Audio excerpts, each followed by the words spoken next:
Welcome to Truths, the podcast where love for Torah, Israel, the Jewish people, and God meets fearless critical inquiry. Through powerful conversations and thought-provoking solo teachings, we explore how timeless Jewish wisdom can ignite 21st century meaning, drive personal transformation, deepen our connection to God and to one another, and inspire bold action to heal our world. Here's your host, Rabbi Dr. Levi Brackman.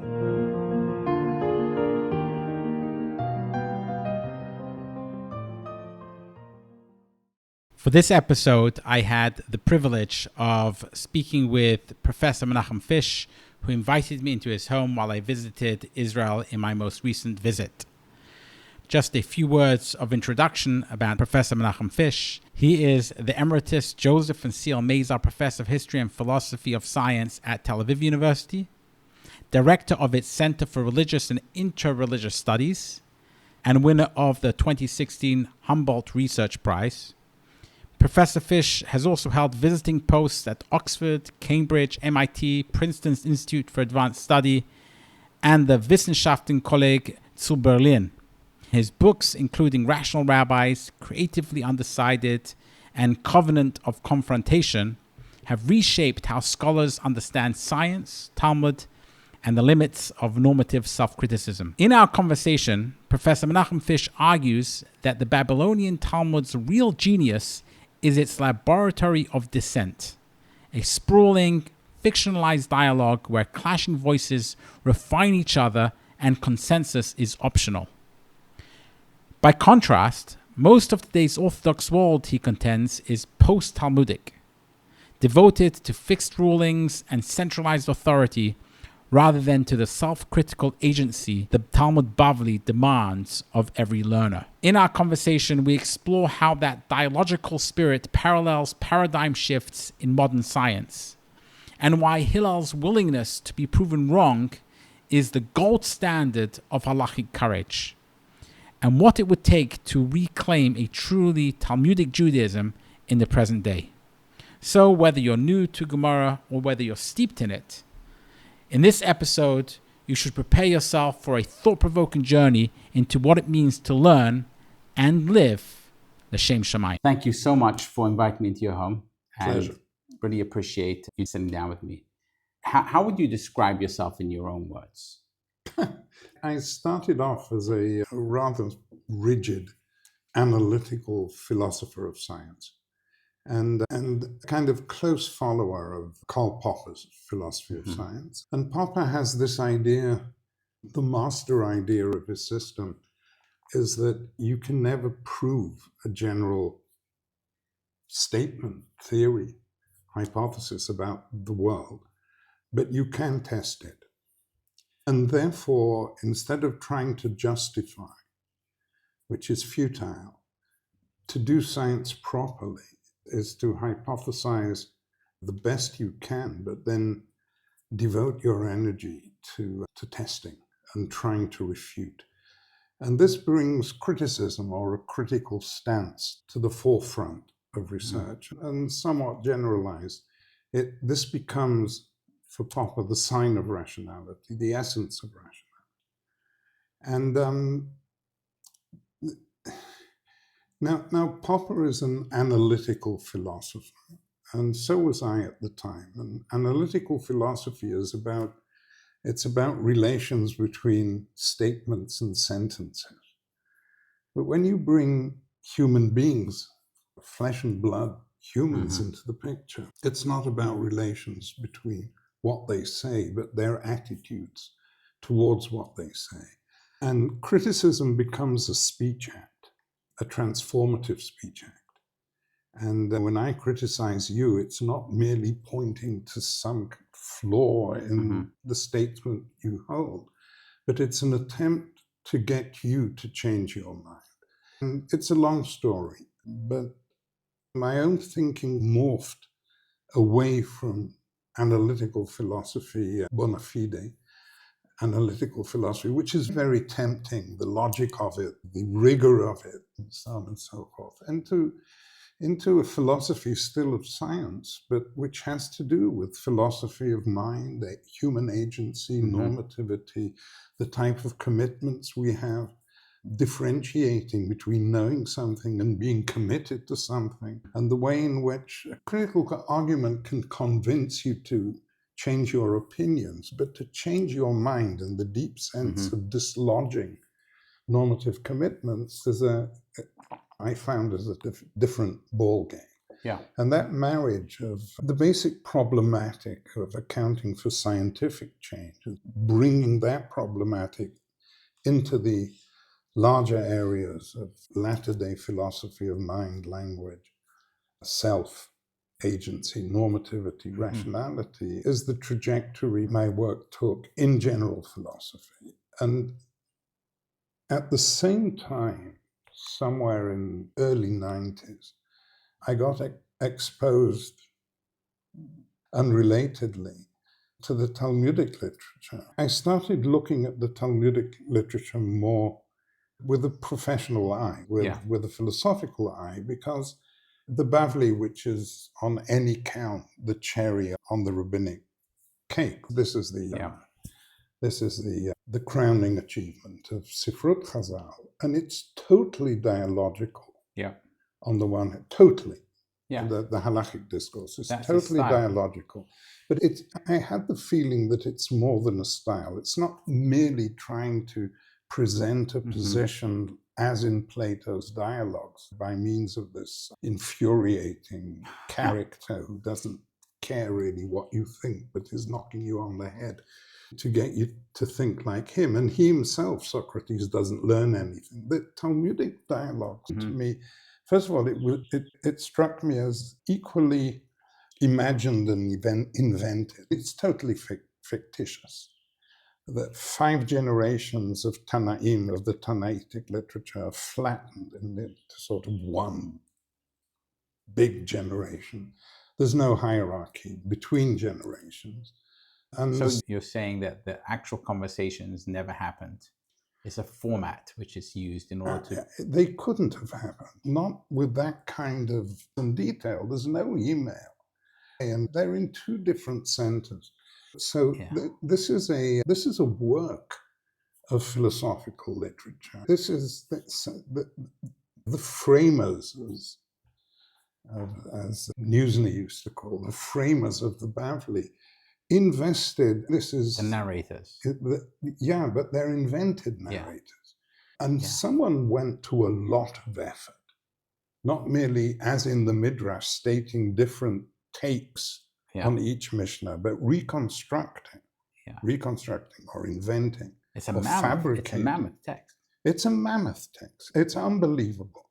So this is done, it occurred to me in great seriousness. But again, and these dialogues are not intended to reach a consensus. They don't reach a consensus. Here and there, V'chuli Alma thinks you have an agreement occurs, but that's not the reason of the dialogue. What you get is a dialogue in which each position gets deepened and enriched in ways that they could never do by talking to themselves. So this is an exercise. Now, the minute you think that way, it becomes evident that halacha is best developed in dialogue between people who really disagree with each other. Educated people who disagree with each other. Absolutely. And with the idea that engaging with someone like that allows you to enrich your own position. Yeah. So the idea isn't to convince, although that's the name of the game, but so it's to clarify more than convince. I think when I learned the Gemara, but they're asking hard questions of each other. What do you do in that case? But then you'll be contradicting yourself. And how do you know this particular thing which is being said? Where's your source? And there's often a very long, detailed analysis of any biblical source. A biblical or a Tanaitic. In order to give them... And then by the end of the day, the sources are reinterpreted. So, but I guess the question I'm asking you is, do you think that part of the goal is to actually clarify the source of opinions. People can have opinions, but where does the opinion come from? And the debate is not about who's right, but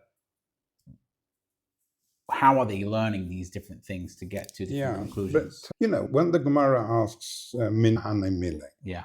Okay, so you get a midrashic take. We'll talk about midrash later. But even when it comes to Tanaitic positions, they very often, what you call the source is an okimta, is a sort of where the simple meaning of the Tanaitic text gets lost in interpretation. So it's not really clarifying the sources, than giving a sense of where you stand. But that isn't the major question. The major question is the sort of halakhic viability of this position, not only its source.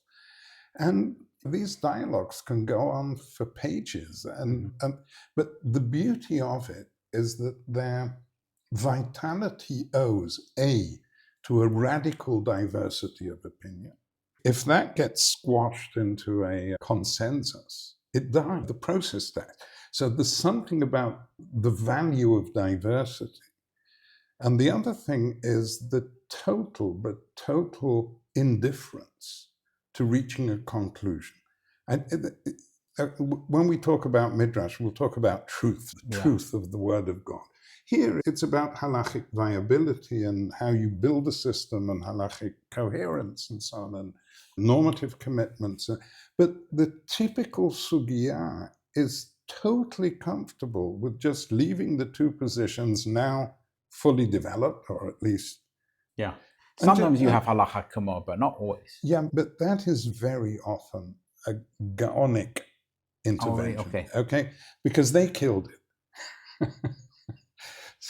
The Talmudic literature ends with the Talmudic literature from the points of view I'm interested in. But again, as a philosopher who'd made the shift from proving, confirming truth, reliability, and so on and so forth, to a form of rationality, and the best science can do is to refute and criticism, but which is never, ever, certainly not among Popper and his ilk, translated or shifted into the field of dialogue between people.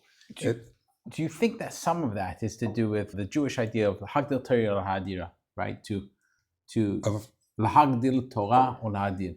Right. So it's the study of the Torah itself is of value, even if you're not coming to a conclusion.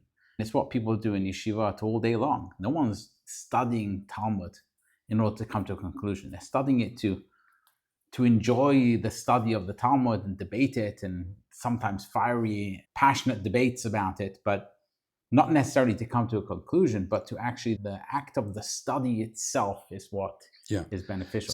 I think we should distinguish between enjoying Talmud in the style of, what in the Middle Ages was called disputatio, and nowadays is this kind of the debating club type of engagement, pilpul, which the Jewish tradition, And the Talmud here and there has a rather negative view of pilpul. That those famous few lines just before the Elu va'elu divrei Elohim Chaim is about Rabbi Meir, and Rabbi Meir, his method of study was to argue the two sides of the dispute himself. But they wouldn't accept that view. The Gemara said, Ki talmidav lo yardu lesof dat. And most commentators, including Rashi, says that they were so convinced by his arguments that they ended up not knowing what he thought. Now that's absurd. Ask him. We're talking about his students. Ask him what. But what the Gemara then goes on to explain is that what they studied was pilpul. It's this sort of clever, and it ends with a sort of reductio ad absurdum of the Talmud at Yavne, who could find 150 reasons l'taheret hasheretz. Now that's not Talmud Torah. That's a kind of full bravado. And a lot of that is what you find in the yeshiva. Lots of energy, creative energy, but you're not risking anything. And in the debating clubs, you're actually tested by changing sides and now arguing for.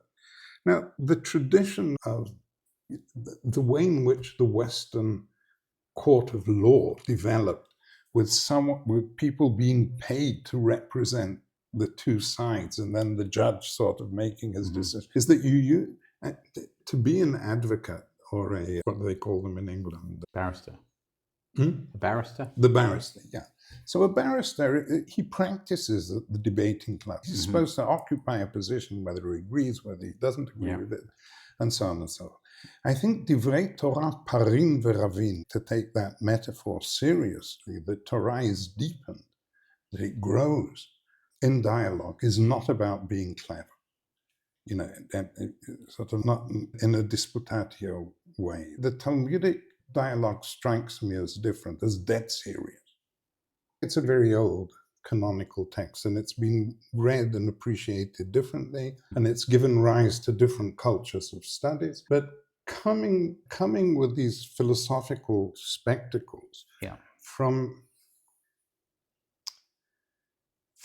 a philosophical position which is deprived of the human element, of the actual committed people in dialogue, and looking for that, and reading the history of science as the history of flesh and blood science, scientists advancing science. The Talmud began, it took a while, but it began to stick out for me as a wonderful example of a culture whose master norms, religious norms, but not in Popper's deprived sense of the term.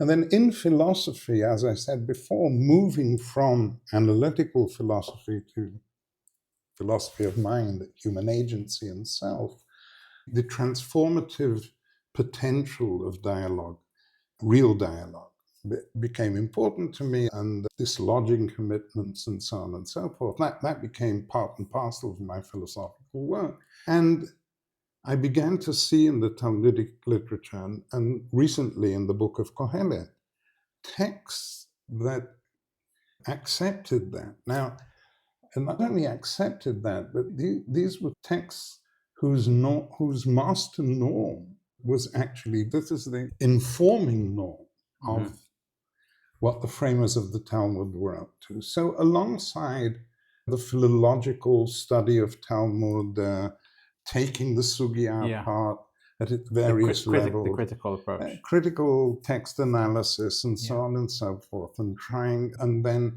with historians pouncing on the results of that to listen to the actual historical evidence was implied, and so on and so forth. I found myself fascinated by, first of all, by the Finnish text. I'm totally uninterested in how it might have been put together, but in the conception that it embodies as a Finnish achievement, which is like no other. There's no other text like this. There's no other text like this. Not only no other religious text, no other text like this, because that combination of the value of diversity, The Zohar has a little bit of it. Yeah, but again, it's less dialogical. But I'm not an expert on the Zohar. I know a little about it. But here you've got, first of all, an undertaking which is on an unimaginable scale, right? And back then, when computers Sure. And again, this combination of the value of diversity and being totally comfortable with the diversity of conclusions. In other words, you inherit a Mishnah as a sort of paradigm of how one generation should pass its Torah on to the other. You have to make halakhic decisions. These are the halakhic decisions. Here are the minority opinions which we rejected, but they're bona fide viable, halakhically viable opinions. And from now on, it's your problem. And then that text is inherited, not Zera'eh v'Kadesh at all, but very much like the Midrashic literature inherits the Bible And this one, the various Amoraim understand the Mishnah this way and that way, and it's all couched within an interpretative idiom. What does the Mishnah mean by this? Does it apply here, and so on and so forth? But what they're really doing is attempting to rewrite it as it should have been rewritten. The Amoraic discussion of almost every Mishnah is a destabilizing. The language is innocent sort of inquiry. Could it mean this? Could it mean that? And what we're really trying is to make sense of the Mishnah, and you end the Sugya with nothing left almost of the Mishnah and so on. Anyhow, and so this is. So do you think they're trying to reconstruct the conversation which went into the Mishnah, or are they trying to deconstruct the Mishnah? I think they're trying to deconstruct the Mishnah. And I'll give you an example. The baby Talmud throughout, over the generations and throughout, is Elu Metziot, right? Yeah. This is where you start off with. So it starts off, and the line is whether something is identifiable. Okay? Yesh lo simanim. So is it identifiable? And if it's not identifiable, I don't know, a $20 note, it's yours. And if it isn't identifiable, I don't know, a credit card with someone's name on it, you have to run lahachriz. Now, and the whole Mishnah is situated within a series of Mishnayot about helping fellow Jews. It's about Azov ta'azovimo. When someone loses an animal, you're supposed to help him find it. And if one's donkey is collapsed under the weight, you're supposed to help him lift it. So this is within the law of assisting fellow citizens. Okay. The Gemara has absolutely no patience for this. It's about kinyan. So when does something become yours? There's supposed to be a kinyan. Yeah. Now, the only kinyan with something lost is that I mafkir it. If you're miyash, or you give up hope. That's the kind of siman of giving up your ownership. Yeah. Okay, so that's the only situation in which finders are keepers, right? Now, in other words, if a $20 note falls from your pocket and I stumble upon it, it doesn't make it mine, unless the circumstances were such, ki yeush shelo midat lo haveyush, right? So, and the very end of the sugya is about you. You've come to Israel. You're going through the marketplace in Jerusalem. You lose your wallet. Mm-hmm. And you're not even aware that you've lost your wallet. But suddenly you see me lifting it up. And then you come running to me and thank God you found it. And the Gemara says, do I have to give it back? Now it's full of your identity card and credit cards, and it's full of simanim. That's not the point. The point is that when you realize you've lost your wallet in the marketplace, you gave up hope. You gave up. And so it ends by saying, of course I'll give it back, but that's Mishnat Chasidi. Yeah. Now, the Mishnah, and the other thing is, and this goes accompanied by a kind of ridicule, innocent ridicule of the notion of siman. He says, makom have siman. So, you lift something up which doesn't have an identified, but maybe the person knew the exact coordinates where he left it. Makom have siman. A bunch of grapes, maybe he can say how many of them exactly were there. Talmid Chacham who has a Tviyat Ain, right? And although it's a Klei Amporia, what the Talmud said, he can identify it by intuition. So then you have to run with everything, right? You find. And the only things you don't run with is where ownership, you're absolutely certain that ownership was given up. Now that's a very different halacha. It's a whole different, radically different ballgame. Than the Mishnah. And this happens all the time. And it's amazing. But then you have two shitot, of course, or three shitot, or whatever, three different positions. And so first of all, the inheritance of the text, and this is your job. If the Mishnah is a sort of paradigmatic example on an enormous scale of how to pass on Torah. The Bavli gives you the paradigmatic example of how to receive Torah. And that's by the keenest critique. Okay, not trying to find out the simple, obvious meaning of the text and saying, I accept because my elders taught me. No.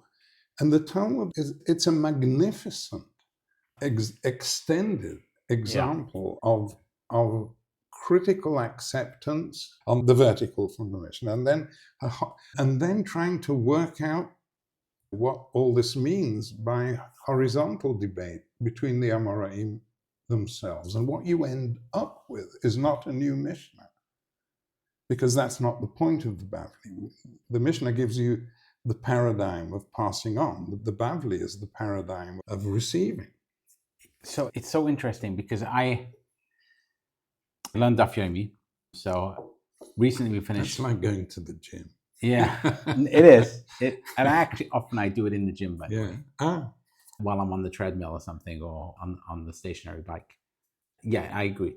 But it's better than not reading it. Oh, sure. But we finished starting Masechet Shavuos. But what's really interesting is what I picked up from the last few dapim of Makot was this idea that the Torah itself its power is in the people who study it. There's this kind of line over there, which I've mentioned a few times because it's stuck in my head so much. It says, how foolish are other people?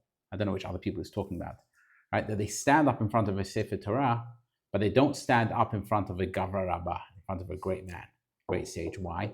Because in the Torah, it says that there should be 40 lashes. And the Chachamim came and they made it to 39, not 40. So the power of the Chachamim to actually take something which says in the Torah and debate around it and then come up and say, no, it's actually not 40, it's 39. That makes them so powerful that they're at least as powerful as the book itself. Yeah. Is that in line with the kind of... Yeah, but I'd be slightly more radical. Looking again at the Midrashic literature in its entirety, from the Midrashei Halakha, the Tanaitic Midrashei Halakha, through the Amoraic Midrashei Halakha, and then all the Midrashic moves within the two Talmudim, you come up with what I didn't say before about the Bavli, which really goes without saying, is the uniformity of its discursive language, of the way it tells stories, of the way it relates debates. I mean, it's so much so, talking about Daf Yomi, it's enough to study 10, 15 daf from any Masechet, and you have the entry to the whole thing. Now you can learn for yourself. And I know of no other work which is like that, which doesn't have a beginning or an end in that sense of the term. But it's obvious that a lot of effort, creative effort, went into it. It's not a collage of bits and pieces. It's a work of literary, theological, legal, and with a conception, right, of how this should work ideally. Now, the Midrashic literature is also uniform from that point of view. But you were going to say something more radical. What is the more radical thing? Well, more radical is that there's an assumption about the human reader, not merely the Gavra Rabbah. And that is that, you see, the Midrash, the defining aspect of the Midrash, or aspects of the Midrash, characteristics, none of those participating, not one of them, denies the divine origin of Kitvei HaKodesh, of scripture. Through the Nevi'im, Ruach HaKodesh, whatever, but it's the divine origin of Kitvei HaKodesh. On the other hand, there is not one Midrashic take on any one phrase, let alone verse, which boasts to be the word of God. No. The most important phrase in the entire literature is davar acher. Here comes another take. Here comes a very different take. Here comes a contrary reading, on the one hand. On the other hand, it's a very serious literature. In other words, they're awake to every kind of odd turn of phrase, missing link, yitur, chisur, whatever, unaccounted aspect of the story flow, and you name it. But the sort of epistemological aspect is that to receive Torah is to translate it into your words. Yeah. Okay. So it's a process of reading out, of reading in, not reading out. Yeah. Okay. Now, different people have different vocabularies. They have different normative. What I find really interesting is, that's what I take, by the way, from those few lines which I quoted. But if you look at the normative Mefarshim, they do everything to dispel that. In other words, let's wait for that for a second. So the basic presumption of the Midrash is to receive Torah seriously is an act of translation or an act of interpretation, of reading in. Yeah. And you read in by means of your metaphors, your specific, personal, okay, particular metaphors, similes, analogies, mashal lema davar domeh.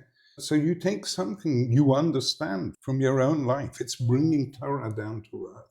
It's speaking in our language. And it's speaking it in our language.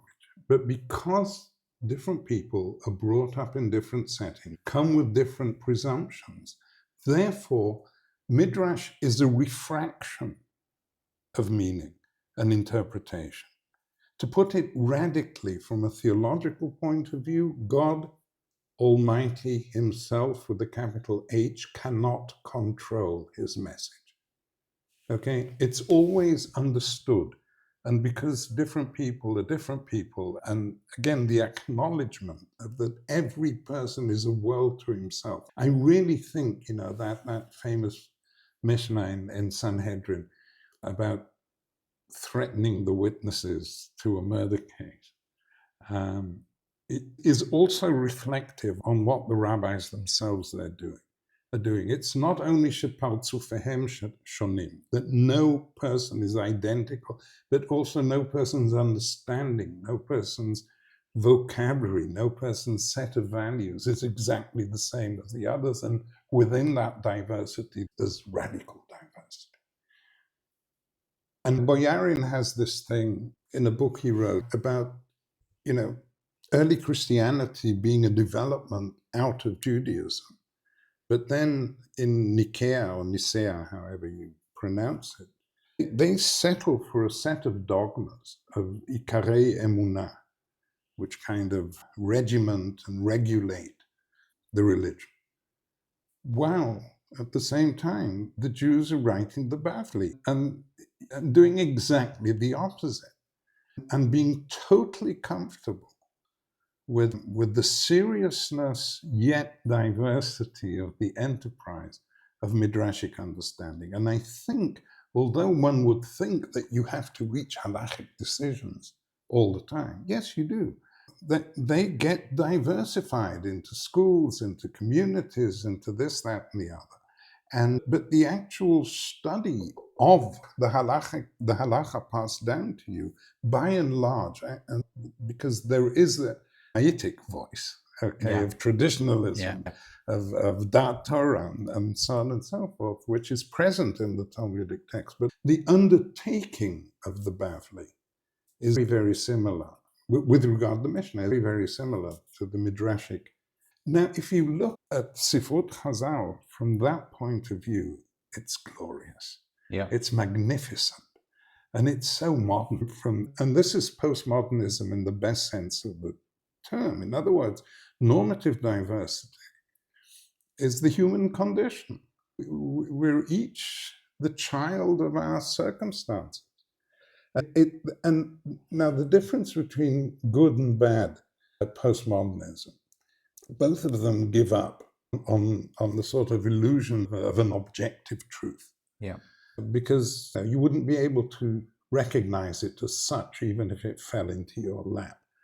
But The bad take on postmodernism is that your take is as good as my take, and so on and so forth. Aren't any really good ideas versus bad ideas? No, that's not my point. Quality, that's a different question. But there's no place to stand for a human being to make that claim, because you're always talking from within your point of view.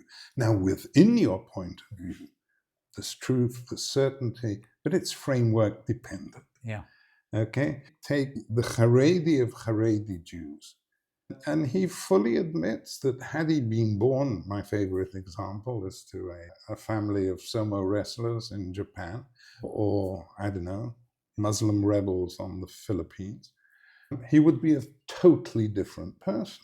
So maybe God sort of steered him in that direction. But the fact that he is whom he is totally contingent on the circumstances of his birth in time and place and community. Now, the beauty of the human condition is that does not detract in the least from your commitment. Knowing that doesn't detract in the least from your commitment. Just think of, not religion, of the fact that patriotic soldiers of a country would be truly willing, here in Israel, to say this today, it's just obvious, perfectly willing to put their lives on the line for their country, knowing that had they been born somewhere else, they'd be putting their lives on the line for a very different country, if at all. But that doesn't in the least detract from the depth and absoluteness of their commitment. That's the beauty of framework dependency. The question is, I saw you talking about this, and your claim is that science is also framework dependent. Absolutely. Since Thomas Kuhn, there are paradigm shifts and shifts in the normative basis. And science, philosophy is there any empirical facts? Again, I think empiricism in the good old sense of the term, in other words, that there's a given, not only an external world. I mean, you have to be mad to deny the existence of an external world, but that it talks to us. In other words, that the irritation of the nerve ends of our optical nerves is contentful. Okay, that it irritates our nerve endings in sentence-shaped bundles. Now, I think that's a total illusion. Wilfrid Sellers, one of my favorite philosophers of the last generation, is called this the myth of the given. And just like with Torah, and Torah is written in words and sentences, but it's understood by reading in, not by reading out. Yeah. And the world is understood by reading in and not reading out. In other words, what we take to be facts is a conceptualized redoing of those irritations. And it happens in the head. That the eyes are not windows to an external reality there. Right. This is what really drew me to this conversation, to want to talk to you. Because reality as we see it, I mean, there's a lot of, obviously, we know there's a lot of conversation. Is it real? Is it not real? But reality as we see it, I mean, it's clear we just don't see everything. We have very limited, the kind of content that our senses are actually taking in is very limited compared to what exists. So we're only seeing what... You saw how you use that term, the content that our senses take in. Okay. Go on. No, I would phrase it as the content our mind attributes to what the senses take in. Okay, fair enough. Fair enough. And but all of that is that, but we do have a shared... It's interesting because I think William James talks about the difference between someone who's crazy and needs mental help, and then someone who's had their religious experience. And they both have seen reality different than the vast majority of other people. And so there are people who see reality differently. And sometimes that's a bug and sometimes it's a feature. But the point is that what we call normative is, we're going to all agree that we're sitting here in Ra'anana in Israel. I'm sitting in your home etc. These are things we'll all agree on. And if I all of a sudden start saying things differently, then you're going to question me very seriously, and rightly so. Whilst we can all agree that in truth, that we're not seeing all that exists, we obviously can't. And you're making you're making two claims. yeah. One is that we have a shared sense of reality, and that reality that we experience, okay? Our experienced reality doesn't cover everything. It doesn't cover everything. So from that point of view, it's clear that, when we talk about empirical reality, we're not talking about, we're only talking about that which we can access, right? Which isn't all that there is. But that's very different than the claim of saying I can choose which reality. No, I didn't. I wasn't talking about choosing. No, but based on my framework, right? Mm-hmm. You're not choosing. Yeah, you don't choose frameworks either. You don't. Look, so let's start this from a different point. We have a shared biology. Yeah. We have a shared, and this was fashioned by evolution in a very long process of adaptation. And there's a common sort of cognitive, certainly bodily, perceptual in the non-philosophical sense of the term, in which all humans feel hunger, all humans have a sex drive, all humans recoil from pain, and so on and so forth, are exposed to certain wavelengths of electromagnetic fields, and so on and so forth. Yeah. Okay. And because of that, there's a kind of, one could say, but all this is contingent. It's contingent on the formation, the evolutionary formation of humankind from that point of view. That doesn't mean it's true. Okay, that means that this is how we this perceive. Is a very basic level of reality, of the reality we experience. Yeah. Okay. Which is very different than talking about the world as it is. It's objective only in the sense of being widespread among humans. Yeah. Right? Now, so that's one thing. The other thing which we are now have awoken to is that science in every single field is undermining that common sense picture radically. Okay? And the scientific description of the world at every single level is, and it's not doing to experiment frameworks and to enjoy being anarchic. No, it's because the sort of question and answer, the critical test of the picture we have requires of science to go beyond it. To think in explanatory terms. Mm-hmm. Now, to think in explanatory terms, you have to imagine which we don't do in common sense reality, the forces and the stuff going on behind, which we cannot sense and don't know about. And the picture that then emerges, Elohim Yishmor. So Eddington has this wonderful preface to his book. He was a Quaker physicist, a very good physicist. In fact, he led the group that went out to Brazil in the late 20s to observe the eclipse to see if the stars. Do you know about that? I'm not familiar with this. Not general relativity. Denies gravitational force. There is no such thing. It's curvature of space-time. Exactly. So it's curvature of space-time, and therefore, if you'd be able to photograph the stars against the backdrop of the sun, now you'd see them contracting because the waves they go through space. Then, according to Newton, they have no mass. Light has no mass, therefore will be unaffected. It just goes in a straight line. According to Einstein, it's the curvature of space itself. So that contraction of the heavens was a kind of crucial experiment between the two systems. But how can you photograph stars while the sun is in the sky? Only when there's a total eclipse, the sun is blotted out, and you can actually. That's what they did. And so Eddington is this person. So he's central. And in a book about physics, he talks of his two writing tables. Okay.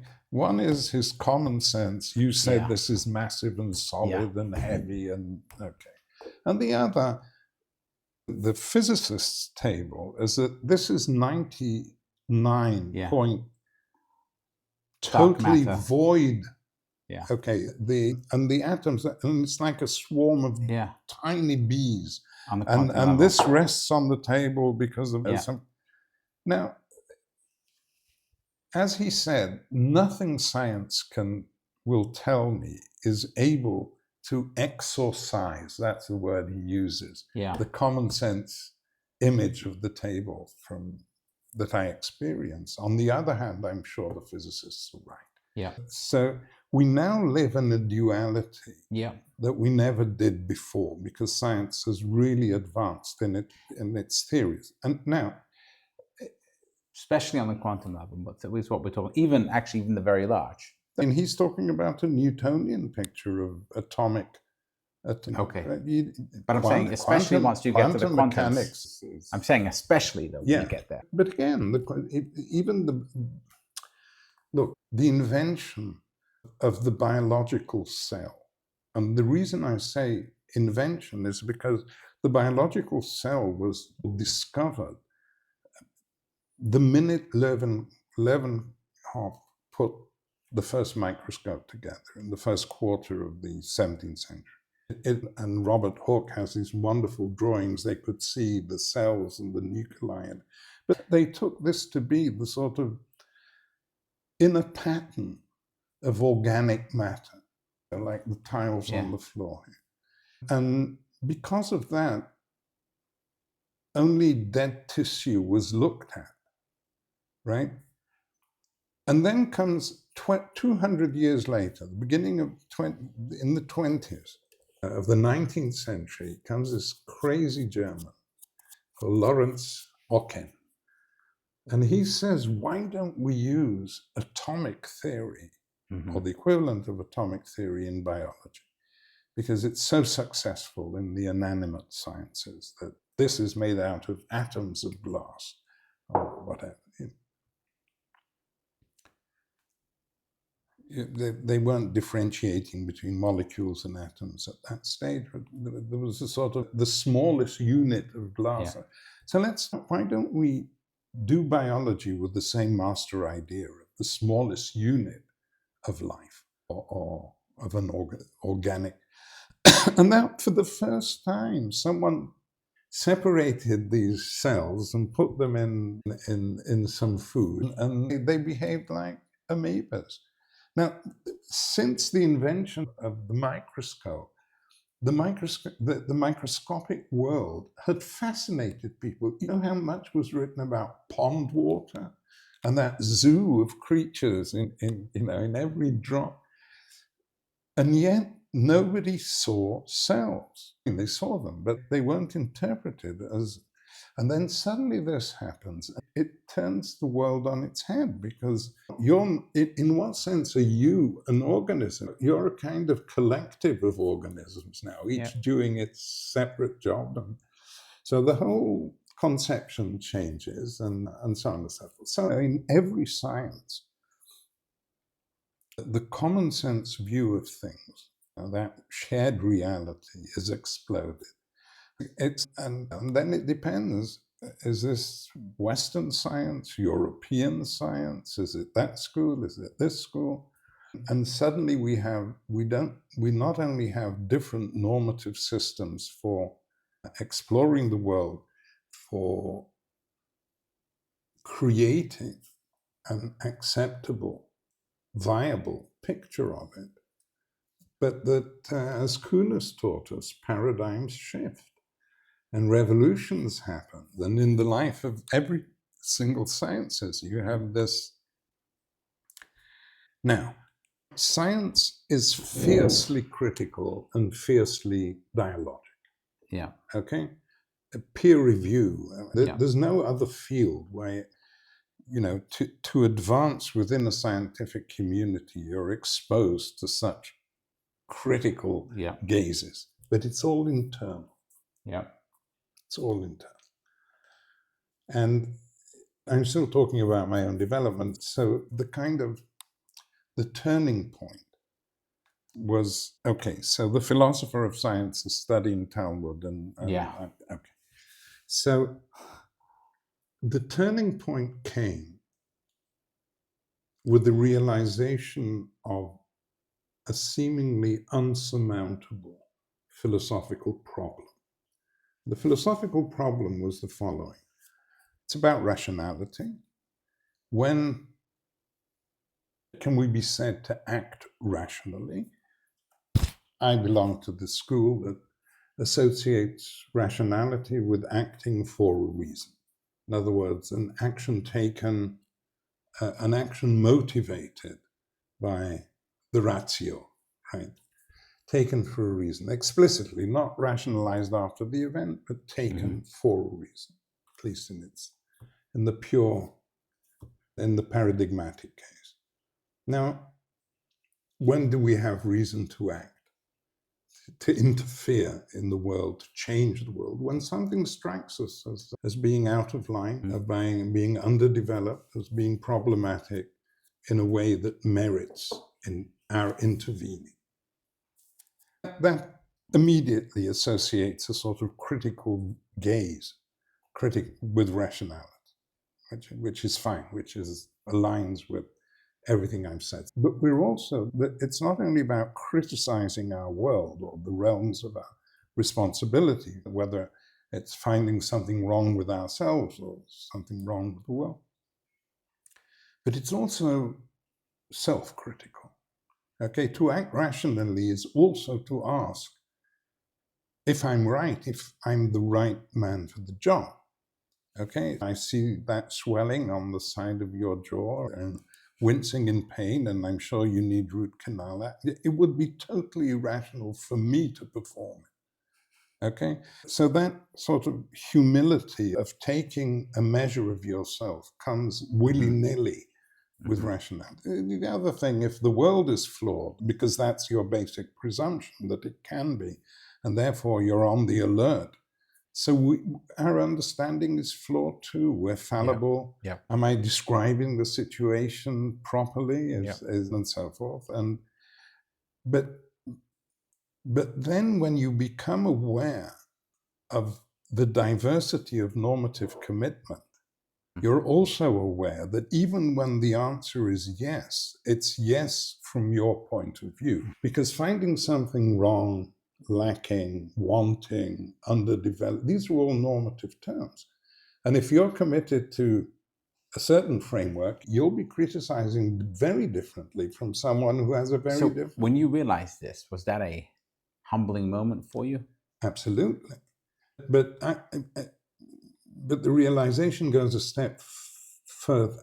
Okay, we've talked about diversity. People, even in the Midrash, what one person takes for a problem to be attended to in the verse, another person will see something else. Even in everyday life, a Haredi walks into the room, a liberal walks into the room, he'll see a wonderful situation, the other guy will see a very problematic situation, and so on and so forth. And that's a human condition. Yeah. But because of that, rationality demands not merely that we'll act in accord with the norms we're committed to, but that we be committed to norms that merit commitment. Okay? And therefore, rationality at its best, in its fullness, is when that critical gaze, okay, is turned on our normative commitments themselves. Okay, so if paradigm shift in science, we'd like that to be rational. Okay, and the same with ourselves. We'd like us to hold our very commitments in critical check. Okay, and this is where you run into a brick wall, because those very norms serve us in criticizing. So how can we find a standard of wrongness to be wrong? By which standard? Okay, so you can troubleshoot for coherence, for consistency, but that's not normative critique. Okay, how can we find a norm of our norms to be non-normative? Yeah. And we criticize each other for that. In other words, Very often somebody would criticize you. You're supposed to be frum. You're not frum enough. Why do you do this, that, and the other? You're supposed to be a Catholic. Why did you skip Mass on Sunday? But most of the time, the secular criticize us for being frum. Not for not being frum enough, but for being frum. Liberals criticize conservatives, and conservatives criticize liberals for being conservative and liberal. Now, and this demand of rationality that we create critical distance from our norms seems to be an impossibility. How can we've got nowhere to stand? Yeah, that level. We can't be objective about ourselves. Is yeah. In a sense what you say. If objective is the world, but we can't create that level of alienation or level of critical distance to take a critical, because we're inside the system. From inside the system. Yeah. And therefore, the $65,000 question about the history of science is, how can scientists from within the paradigm they're committed to, in other words, to be able to claim that this is flawed from a scientific point of view, where these are the norms of... Where I find this the most interesting, you've articulated something which I think I've, in a way, articulated myself. When you see physicists who are working in quantum mechanics, and they still hold on to dear life onto some of the... They're trying to explain the collapse of the wave function or something like that. They're still kept into the four walls of the scientific worldview, although it clearly doesn't work on that level, but they won't step out of it. And you see them, do you know what I'm... It's a bit like, use the Haredi example or the Jewish religious example, or any religion, where even though they might recognize that something doesn't fit in, they can't get out of it. They don't have a place to stand to view it from the outside. Yeah. So for me, as a religious person, when I look at the quantum, I see things that they just can't see and they won't see. They resist it. Yeah.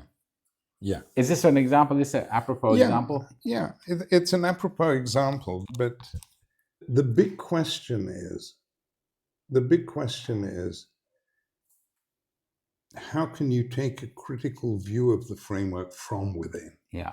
Okay? Not looking from the outside. In other words, we can criticize scientists, but can we criticize our own? Exactly. And are you arguing the Talmud does that? Yeah, and I'll explain in a moment. Yeah. Because my philosophical work has focused on this since the past 20, 25 years, on that problem of normative critique from within. Okay? And the solution I've proposed is that we cannot lift ourselves by our bootstraps. So there's no way, merely by talking to ourselves, to create that critical distance from the very norms by which we perform criticism. But there's something about being exposed to the criticism of people who are committed differently. External, not merely external criticism from your fellow shulgoer, but from someone from the outside. And in the mere attempt to frame a critical argument against your Jewishness, against your Newtonianism, against your liberalism,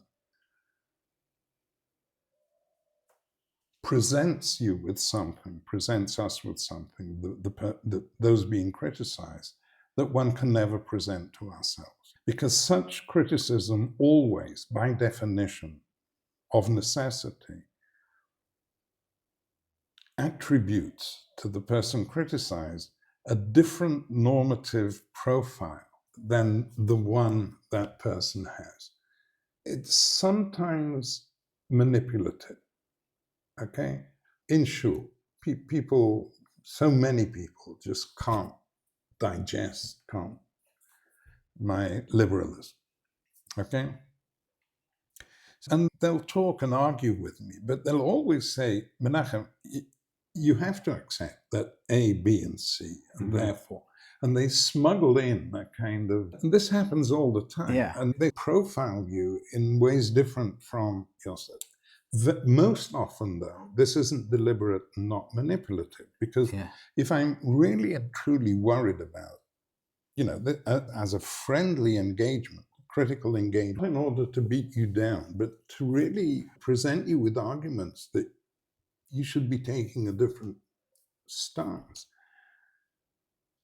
I'll be profiling who you are I'll be doing that, right, from my own perspective, not being able to get completely out of my own perspective. And they're seeing you in a different light than you see yourself, almost by definition. Yeah. This kind of, watch a good movie about ancient Rome, Gladiator 1, 2. It's so realistic, you're actually being transported. But look at one made in the 60s, in all seriousness. And they just look like a bunch of hippies who've dressed up badly. And it's so unauthentic. Yeah. And now you realize that in 20 years, they'll be looking at us the same way. So there's always that, you're reading yourself, even, when treating someone with empathy and trying to enter that person's world in order to frame an argument, you'll be portraying that the person criticized in a way decisively different from the way he or she portrays themselves. Yeah. And the difference will be basically on the norms that you're challenging when you come to think of it. So therefore, when criticized from without, and especially by benign people, by people we trust, not trust in the sense that they know better, but trust in the sense that they're speaking the truth as they see it. Yeah.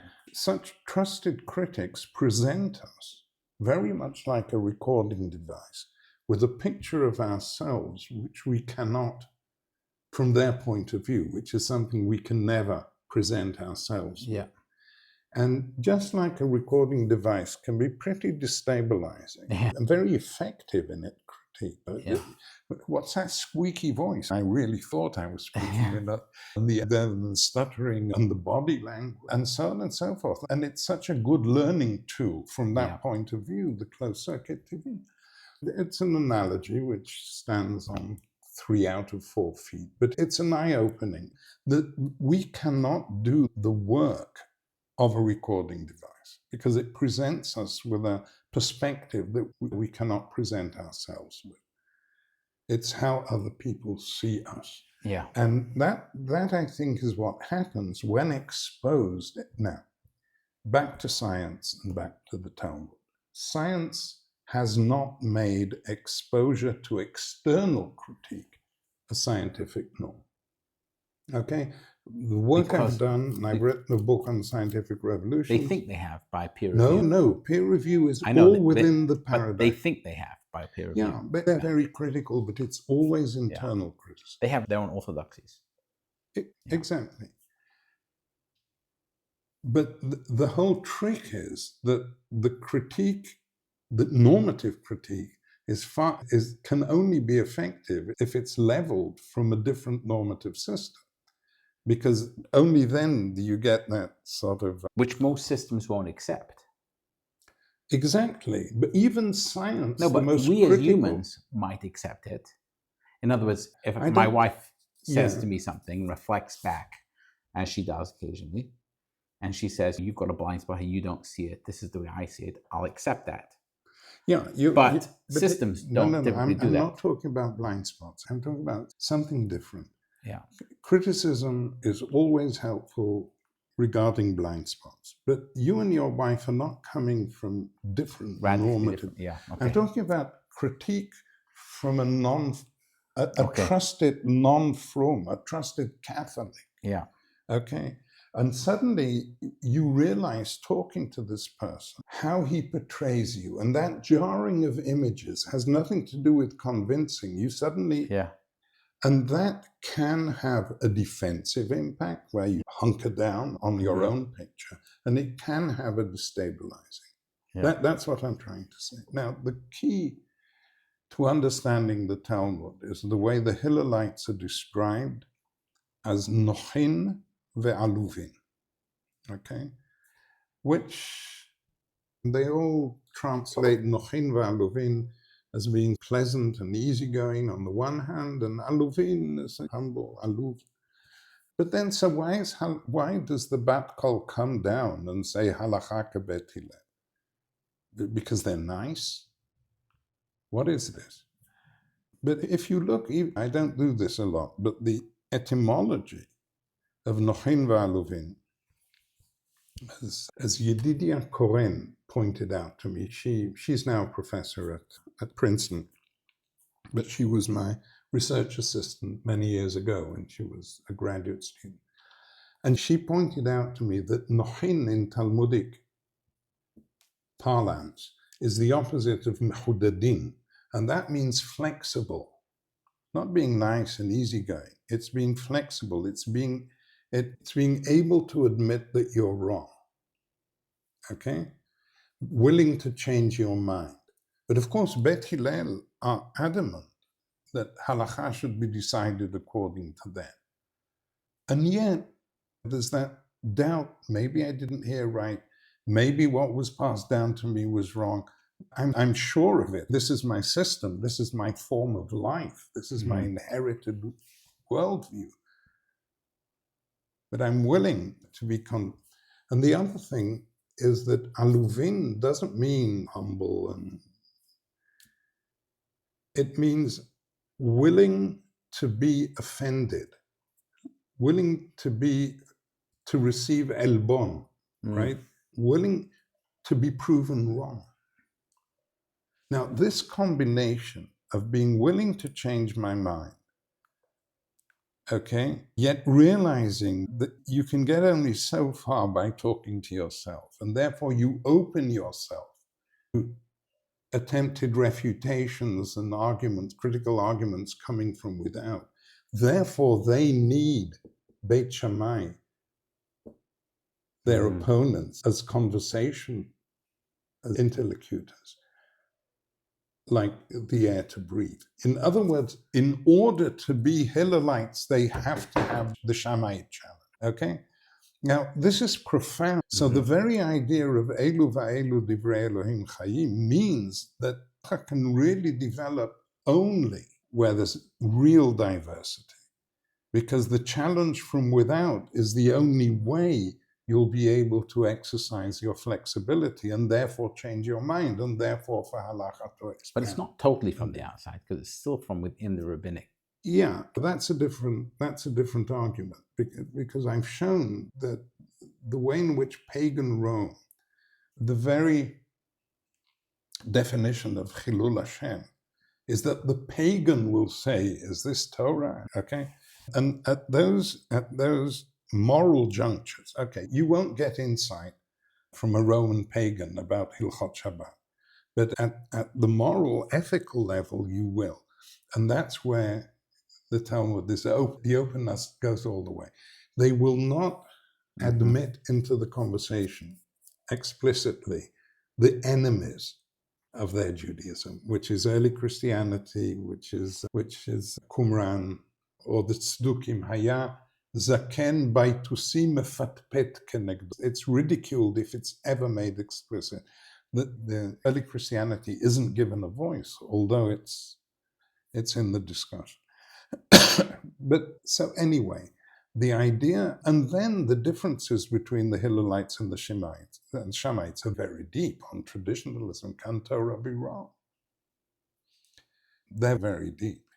This isn't inside. Christianity divided and went to 30 years of war for less than that. So what I realized then is that that the Talmudic literature is aware that it fashions its dialogism out of a deep understanding of human diversity, and therefore of a deep understanding of the limits of creating critical distance from yourself, yet having to do it, and therefore of the value of otherness. From that point of view, this science, the most critical of Western undertakings, has never understood.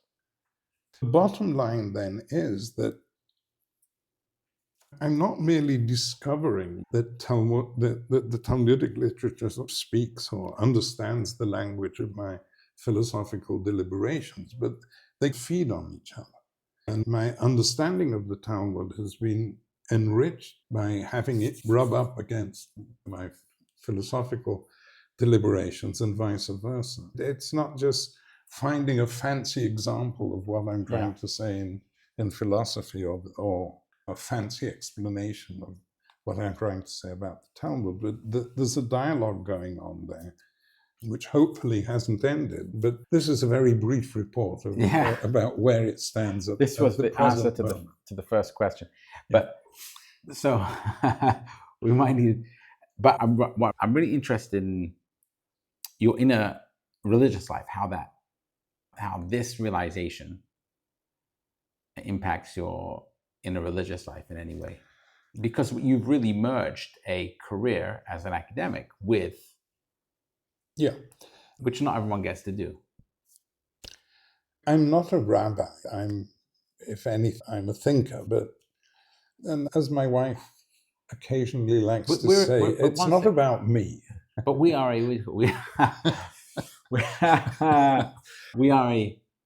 I think Mamlechet Gonim V'Go Kadosh in some ways can be read as we are a nation of rabbis.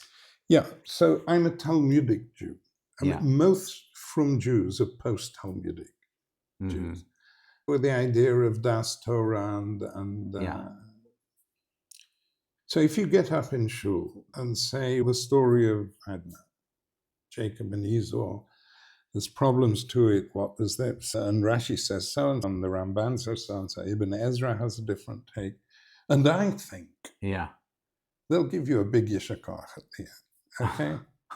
But if you get up and say there's a halakhic dispute about A, B, and C, and I think that, that everyone's wrong and we should, you won't get such a big yishakach in most Orthodox, because even there's that wonderful introduction written by the Natziv Mivolozhin to his commentary on the Torah, where he says, just like in science,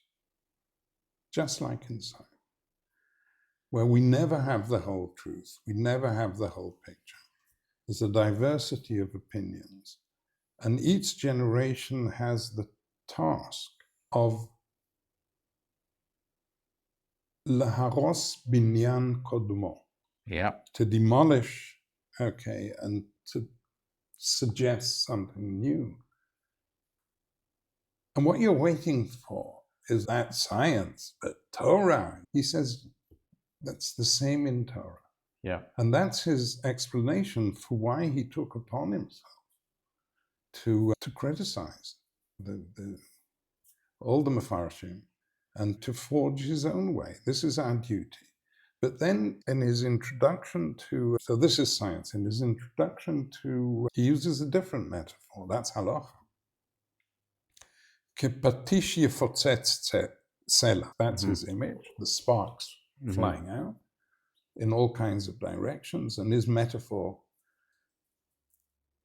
he doesn't actually use the term, but it's obvious from his description, is mathematics, where you don't overturn the axioms, but you continue developing, inferring more and more, enriching not by revolution, but by development. So he distinguishes between midrash or biblical exegesis being reformative, if you wish, but halacha, God forbid. I think the Talmud is equally comfortable with a Hillelite reformative agenda framing it. There's a Shammai voice contained within it, but that's aside. And so I'm a Talmudic Jew, and I think one of the giveaway moments which has caused endless trouble for the Rishonim and the Achronim is this fantasy of a Sanhedrin in Masechet Horayot. When you finish with Shavuos, you'll get there in the Daf Yomi. But do me a favor, please. Take more than a day on the first Mishnah. Delve deep. Because the first Mishnah says the following. It's a Sanhedrin, right? Fantasy of a central government. And what happens if, after a while, the Sanhedrin admits that it made a mistake? And it turns out that the hechsher that they gave to, I don't know, Burger King in Jerusalem, they now realize it's chelev. And something which is onesh karet. Yeah. So the Mishnah says, first of all, they have to bring a par he'alem davar. The Sanhedrin itself has to make a korban chatat for misleading the people. What about the people? They've been chewing on chelev leteavon for a few weeks. What happens there? So they make a distinction between, let's call them, following Avi Sagi, halakhic subjects. In Mishnayik, the Mishnah, hatole beveti. In other words, you don't have an opinion, you're not informed or learned. You're a very good lawyer, but you don't have time, even for daf yomi. And therefore, that you're a very frum Jew, and you open the tzofeh every morning, and you look through the psakim, and you obey. Yeah.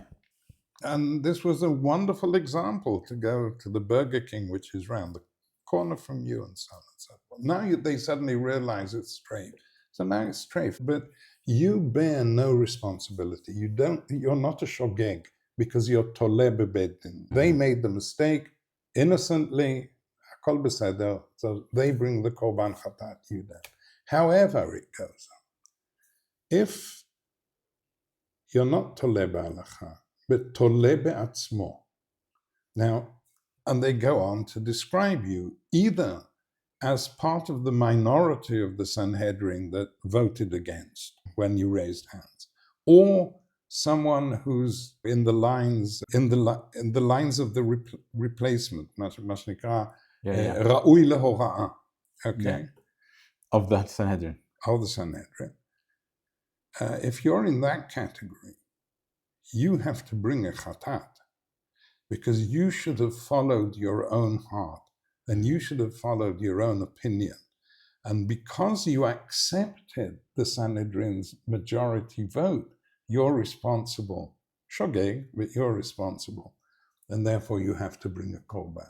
In other words, you shouldn't, if you're in that category, it's not only you're to keep to your opinion, but halakha lema'aseh, you should disobey the Sanhedrin's ruling.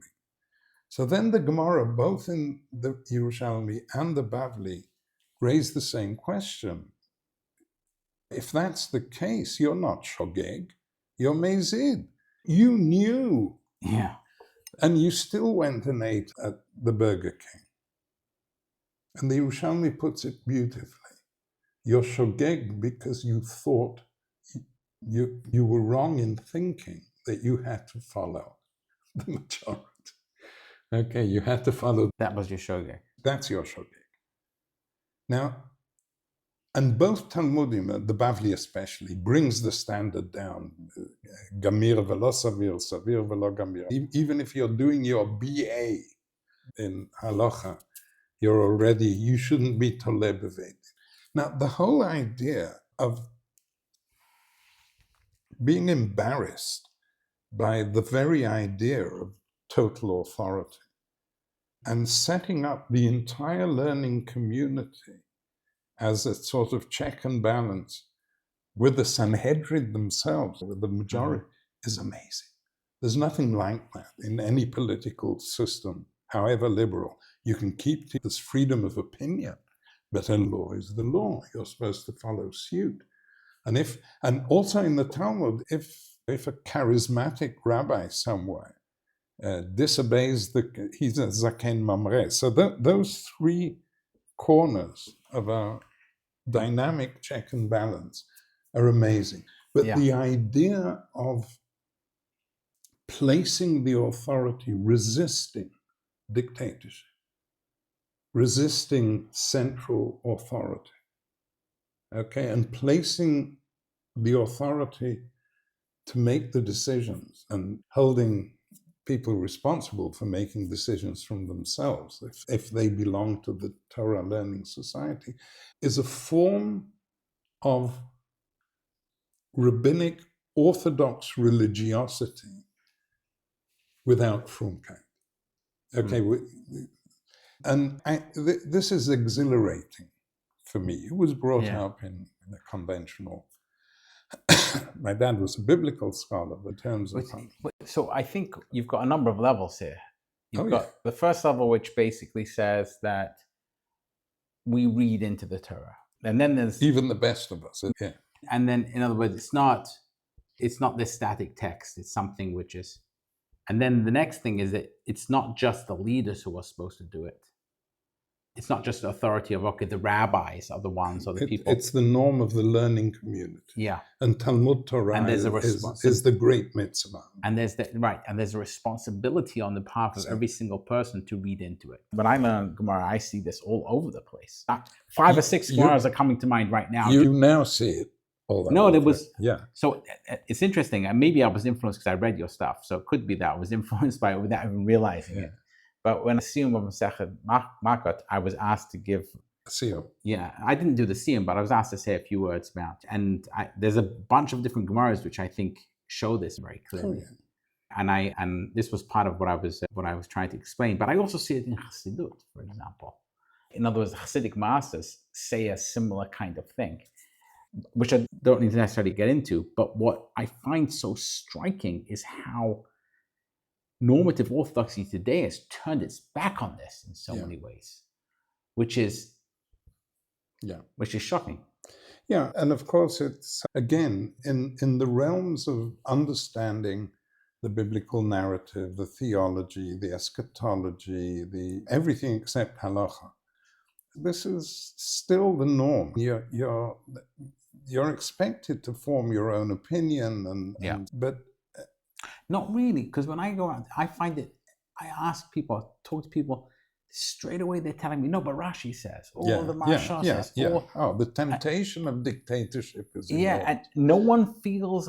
There's very few original, even amongst the leaders, people aren't coming up with original thoughts. I'll say 2 things. One thing is that there's only one academic pursuit that advances by talking seriously to its predecessors, even its ancient Greek predecessors, and that's philosophy. Philosophy is done by bringing Kant again, and Hegel again, and Aristotle again, and Leibniz again into the discussion, rereading them. And it's this conversation by which philosophy, but it's not, there's no temptation of dictatorship, okay? You're not leaning on Kant, you're bringing him in. So it's a way of, what would the word be? Anyhow, all other pursuits are ahistorical in the extreme, okay? So you don't develop mathematics by reinterpreting or 18th century moves or science. And the only place that intelligent Jews lean on the tradition in ways they wouldn't allow.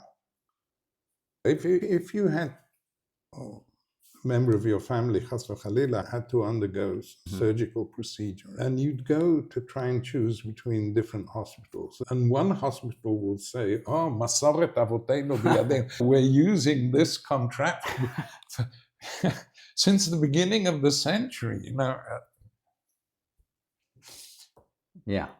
So from that point of view, and the added thing, and this is a whole different problematic within Jewish Orthodoxy, is the value of otherness. It's not people with radically different opinions, even in the most liberal discourse. They're supposed to be tolerated, given the right to live the lives they see fit. But in Talmudic Judaism, and as I understand, thank God for that diversity. for its challenges, for the mutual challenge. Now that adds a whole pluralistic level. Machloket l'shem shamayim. It's machloket l'shem shamayim. Okay, but then it's not because it's directed towards God, because it's an epistemic stance. Yeah.